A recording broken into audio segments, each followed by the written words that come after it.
আকাশটা হঠাৎ অস্বাভাবিক কালো হয়ে গেছে। বাতাসে এক অজানা ভয়। মানুষ তখনও হাসছে, ঠাট্টা করছে। এরপর রাতভর বৃষ্টি শুরু হলো। প্রথমে কেউ ভয় পায়নি, কোনো বিপদের কথাও কেউ চিন্তা করেনি। বৃষ্টি তো হচ্ছে, আর এখানে এতটা ভয় কি আছে?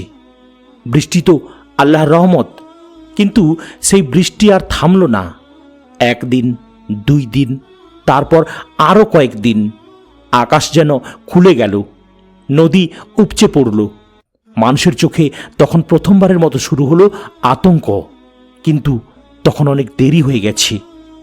হাজারবার সতর্ক করার পরও নূহ আলাইহিস সালামের কওম আল্লাহর কথা মানেনি। তারা নবীকে নিয়ে হাসাহাসি করেছে, তাকে পাগল বলেছে, সত্যকে অস্বীকার করেছে, শিরক করেছে, কুফরি করেছে, জাহিলিয়াতের বিধানে ডুবে থেকেছে, তাগুতের আনুগত্য করেছে। নূহ আলাইহিস সালাম বারবার বলতেন, আল্লাহর দিকে ফিরে এসো, তওবা করো, আযাব আসার আগে নিজেদের সংশোধন করো।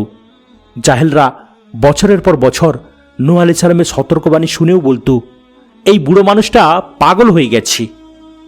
আল্লাহর নির্দেশে আকাশের দরজাগুলো খুলে গেল। এমন বৃষ্টি শুরু হলো যা মানুষ আগে কখনো দেখেনি। মুষলধারে পানি ঝরছে। একই সঙ্গে পৃথিবী ফেটে ফেটে চারিদিকে পানি বের হতে লাগলো। নদী, মাঠ, ঘর, পথ সব একাকার হয়ে গেল। আল্লাহ বলেন, অতঃপর আমি আকাশের দ্বারসমূহ উন্মুক্ত করে দিলাম প্রবল বর্ষণকারী পানি দিয়ে। 54 নম্বর সূরার 51 নম্বর আয়াত। এটি ছিল এমন এক বর্ষণ যা থামার জন্য আসেনি। মানুষ তখন দৌড়াচ্ছে, কেউ পাহাড়ের দিকে ছুটছে, কেউ উঁচু জায়গায় আশ্রয় খুঁজছে। কিন্তু কোথাও নিরাপত্তা নেই, কারণ এটি কোনো সাধারণ বন্যা ছিল না। এটি ছিল আল্লাহর নির্ধারিত আযাব। চারিদিক থেকে পানি ছুটে এলো, আকাশ থেকে অবিরাম বর্ষণ, জমিন থেকেও ফোয়ারা উথলে উঠল। পৃথিবী ডুবে গেল এক ভয়ঙ্কর প্লাবনে। সেদিন পাহাড়ও নিরাপত্তা দিতে পারেনি, সম্পদও না, ক্ষমতাও না। শুধু রক্ষা পেয়েছিলেন তারা যারা আল্লাহর উপর ঈমান এনেছিলেন এবং নূহ আলাইহিস সালামের সঙ্গে নৌকায় উঠেছিলেন। অল্প কয়েকজন মানুষ, কয়েক জোড়া প্রাণী। এটা কেবল ইতিহাসের কোনো ঘটনা না, এটা হচ্ছে দুনিয়ার বাস্তবতা। প্রতিটি যুগের মানুষের জন্য একটি সতর্ক বার্তা।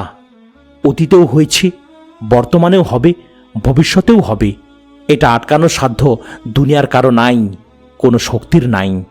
আমরা জানি না আজ কোনো দুর্যোগ কার জন্য পরীক্ষা, কার জন্য সতর্কবার্তা, আর কার জন্য শাস্তি। সেই জ্ঞান একমাত্র আল্লাহর কাছেই আছে। তবে যারা ঈমানদার তাদের জন্য পরীক্ষা, যারা ফাসিক তাদের জন্য সতর্কবার্তা যে তওবা করে আল্লাহর দিকে ফিরে আসো, আমার কাছে আত্মসমর্পণ করো। আর যারা কাফির তাদের জন্য আযাব বা শাস্তি। মহান আল্লাহর কাছে আমরা তার আযাবে ধ্বংস হওয়া জাতিদের থেকে আশ্রয় চাই।